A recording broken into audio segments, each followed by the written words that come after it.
Hi there and welcome. Today I want to do a deeper dive on an astounding event in Miss Letby's trial, which I first related to you in part 1 of my two-parter on the Private Eye Special Report.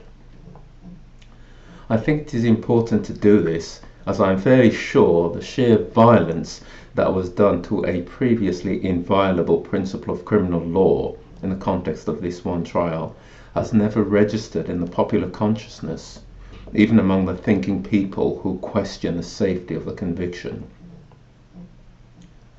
It concerns the judge's extraordinary instruction to the jurors that they need not demand that the prosecution satisfy them as to the precise manner in which Miss Letby had caused harm in any of the given 22 counts, just that harm was intended.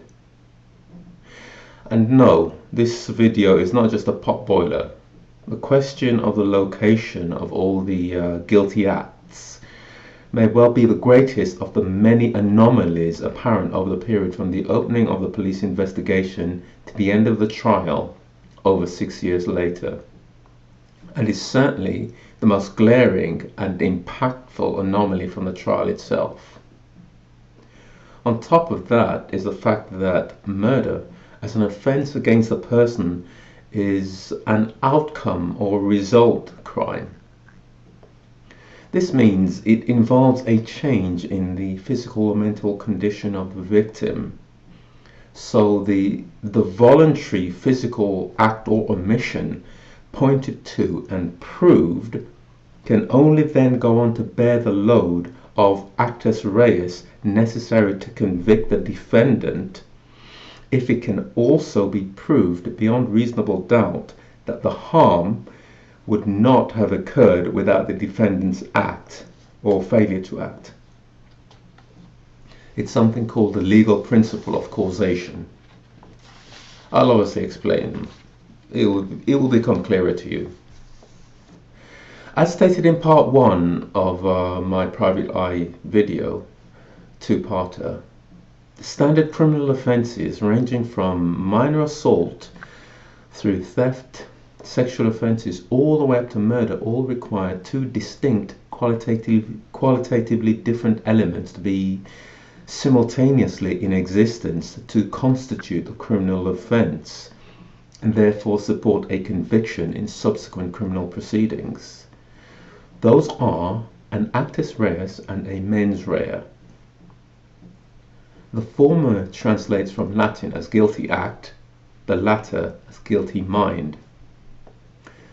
In the absence of either, you do not have an offence. If you do not have an offence, any conviction is a logical nonsense.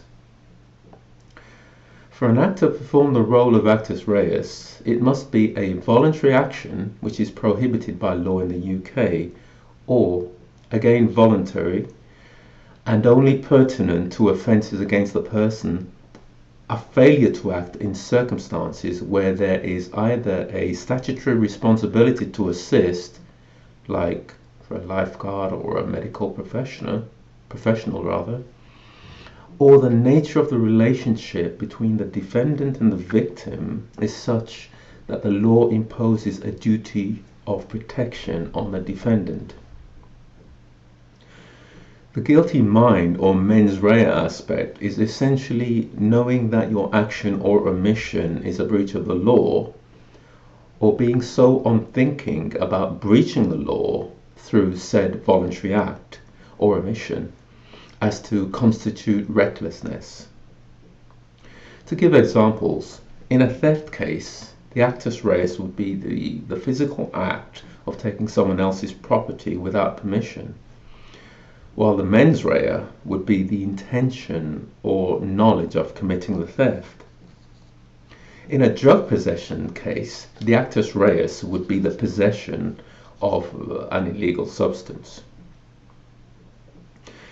Putting to one side strict liability offences where what's happened is it's been deemed appropriate for public policy to override individual rights, criminal offences fall into one of two categories: conduct crimes or result crimes.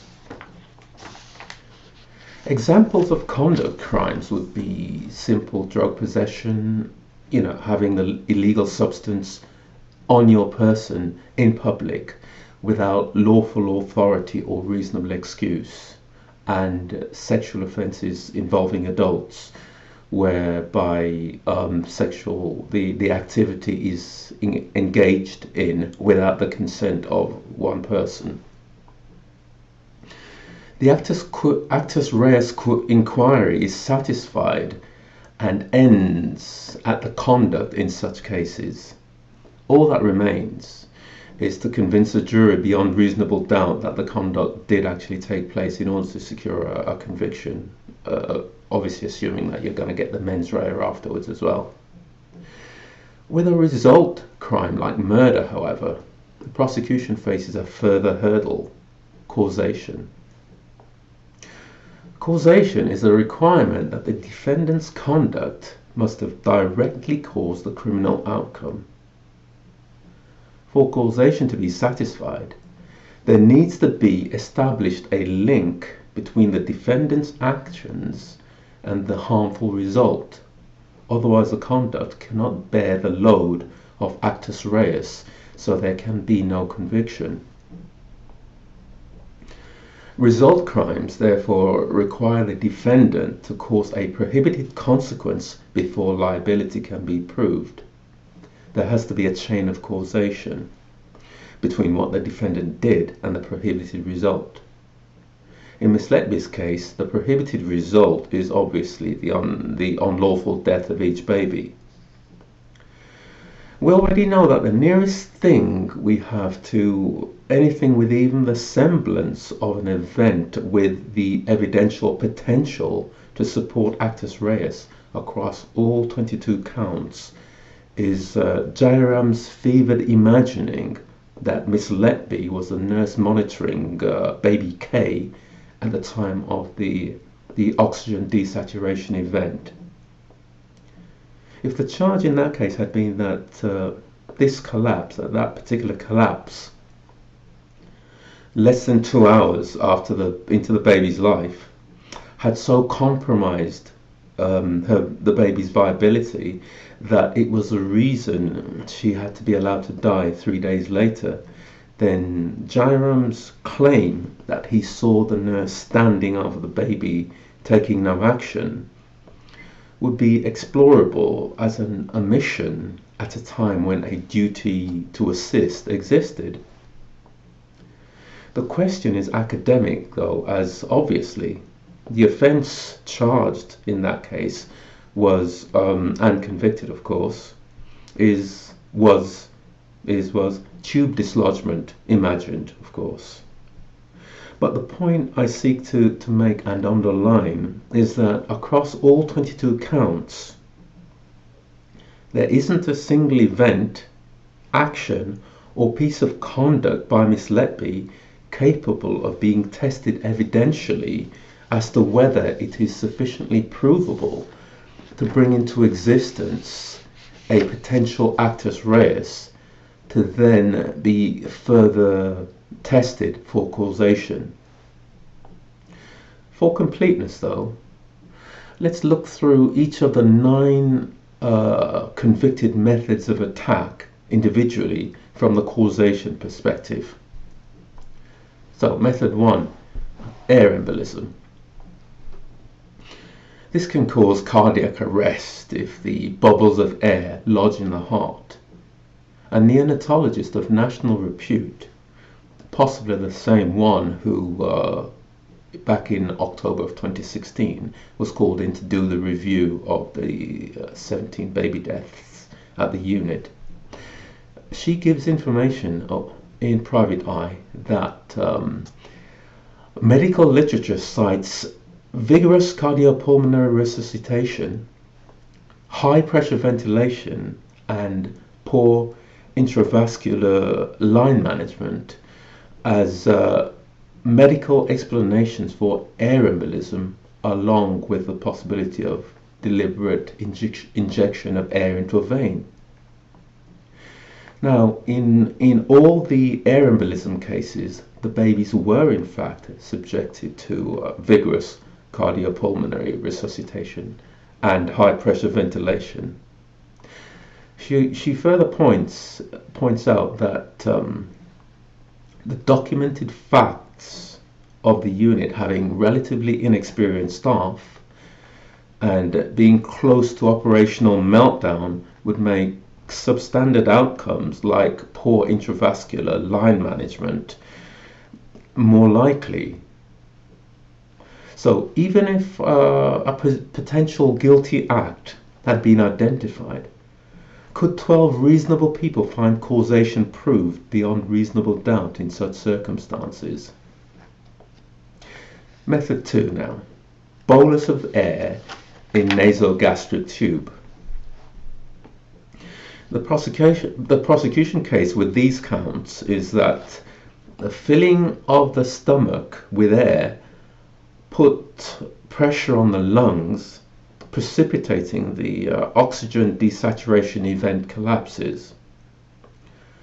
As detailed in my previous video, this attack method is considered to be total nonsense in neonatology circles for the simple reason that the first escalation resuscitation method, the bag and mask one, by covering both the mouth and nose, naturally introduces air into the stomach as well as into the lungs.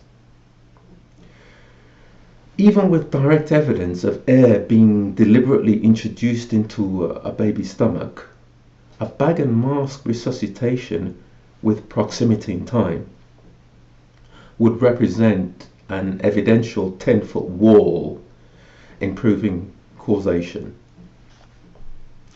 Method 3. Air embolism and bleeding.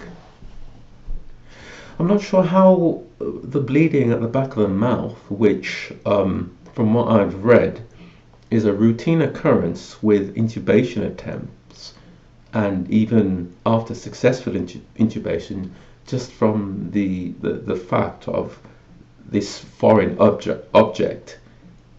body being at the back of in the baby's mouth, going down its throat. I'm not sure how that can constitute an attempt on a baby's life. I'm also not sure how it adds anything to the air embolism concoction. Proving causation, even had the prosecution been able to cite a potential guilty act, would be just as logically difficult as in the straight air embolism cases. Method 4. Insulin poisoning. These were both of them were attempted murder convictions. While murder is an outcome offence requiring causation, attempted murder, as it involves no physical or mental change to the victim, is an offence where conduct only, the act more than merely preparatory, is able to support the Actus Reus element of a conviction without further inquiry. One weird thing about these murder and attempted murder is that while a judge has the discretion to give a life sentence for attempted murder, which is obviously life is the mandatory for actual full murder, but attempted murder is an easier one to prove because there's one less hurdle. There's no causation involved, so there's one less step to it. But anyway, moving on. Method 5. Bolus of air in nasogastric tube and excessive milk. As stated for bolus of air in method 2 previously, the community of neonatologists regard the idea as pure nonsense. I also cannot see how too much food constitutes an attempt on a baby's life or enhances the laughable bolus of air concoction. If anything, the combination of the two methods would be self-defeating. Vomiting is the reflex of an overfilled stomach at any age. And the vomitus would necessarily be everything in the stomach. The excess air necessary to put pressure on the lungs, thereby precipitating a collapse, would be naturally expelled. These were attempted murder convictions, so again, causation isn't a factor. So method 6, airway obstruction. This is the Child J case. It's not one of the cases I'd read, so I had to have a quick scan to establish the nature of this airway obstruction. The word Evans actually used was smothered. He said the collapse event was unexpected and without straightforward explanation, and was only explicable by something like an attempt to smother the child.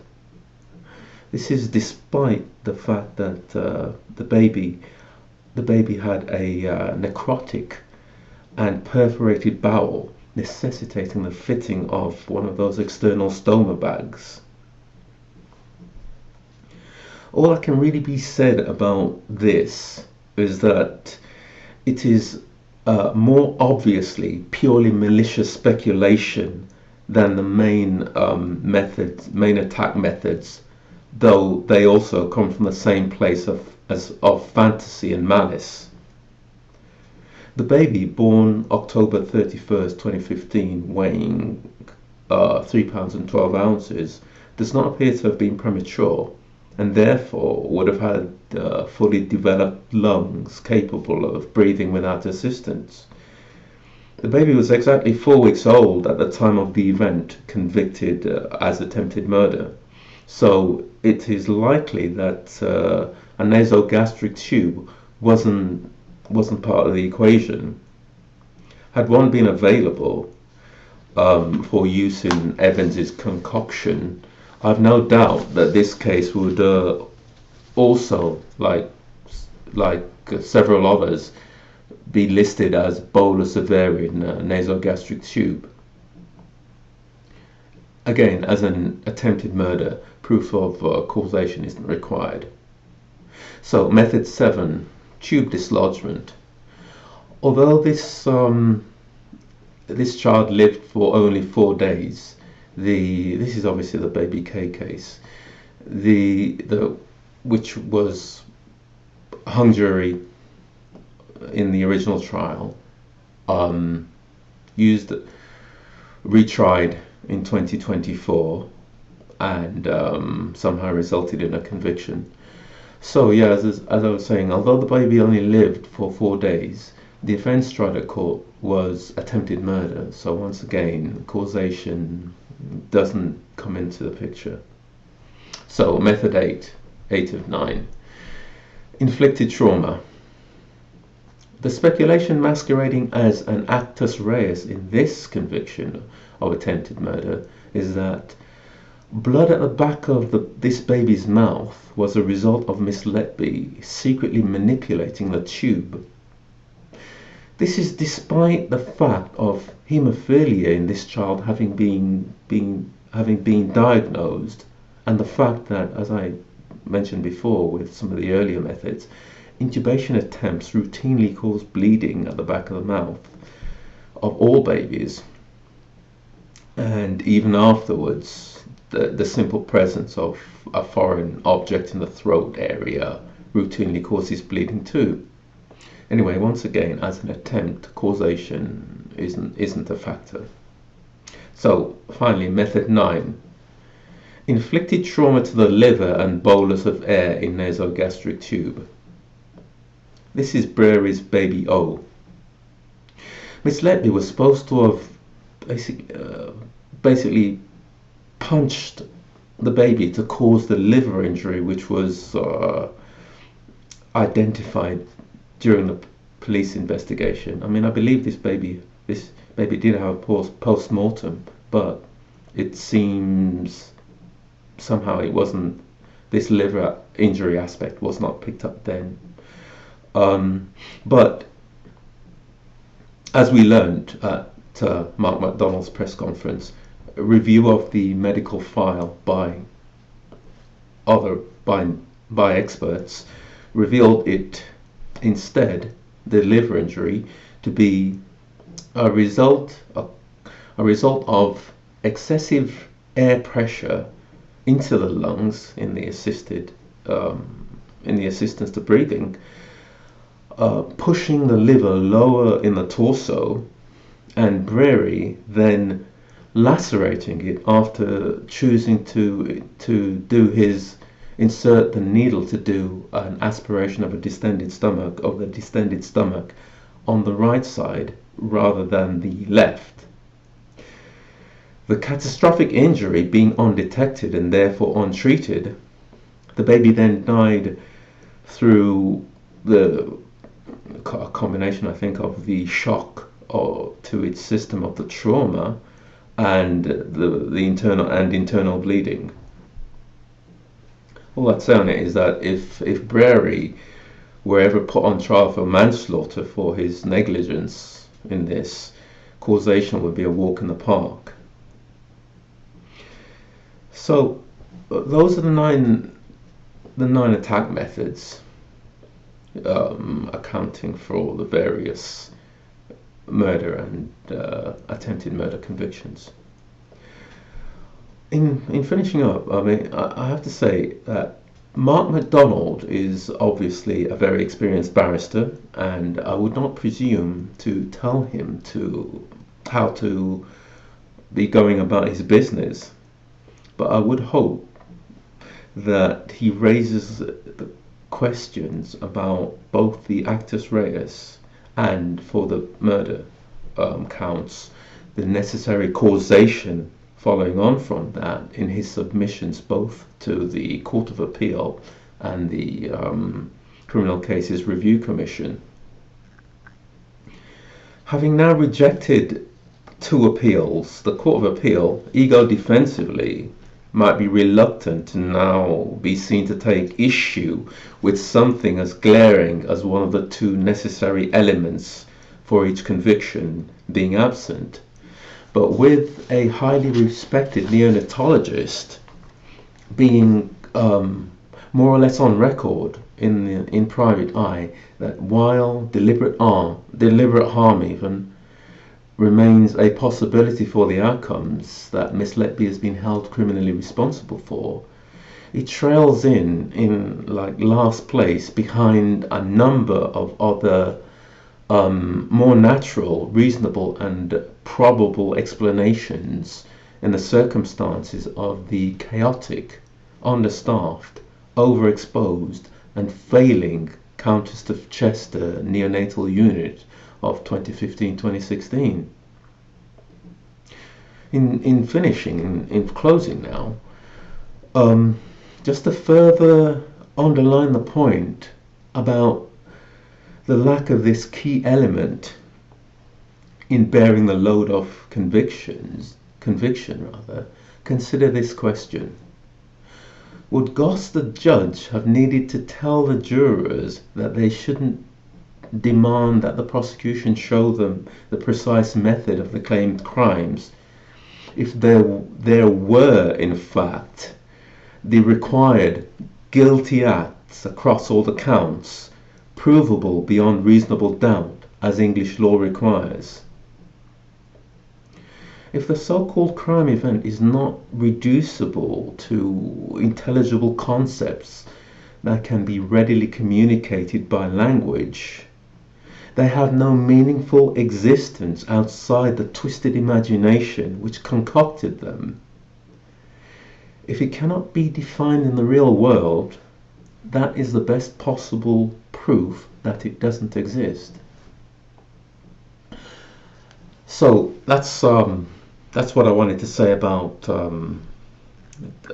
further on the relaxation, the waiving of the in effect of the requirement for an actus reus to support a conviction.